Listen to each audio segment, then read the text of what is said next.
আমরা একটা সুইচ গেটের কাজ করতেছি এখানে খুলনায়। এই সুইচ গেটটা এখনো কনস্ট্রাকশন পিরিয়ডে আছে, কাজ শেষ করতে পারি নাই। তার আগেই দেখেন যে এখানে কি পরিমাণ পেরিকাতা জমে গেছে। এটা চ্যানেল সুইচ গেট, এটা হচ্ছে সুইচ গেট, এটা হচ্ছে নদীর সাইডে যে চ্যানেলটা, পুরো চ্যানেলটা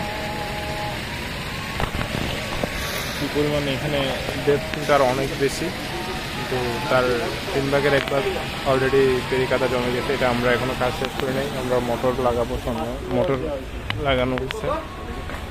এটা অটোমেশন সিস্টেম হবে, অটোমেটিক সিস্টেম হবে।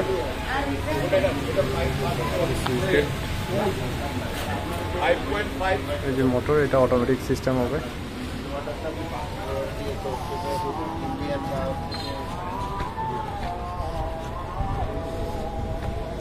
এ হচ্ছে ড্রেনের পোর্শনটা, দিক থেকে পানি আসবে, শহরের পানিগুলো এই সাইড দিয়ে নামবে, নেমে যখন আমাদের জোয়ার হবে, জোয়ারের সময় আমরা সুইচ গেটটা বন্ধ রাখবো।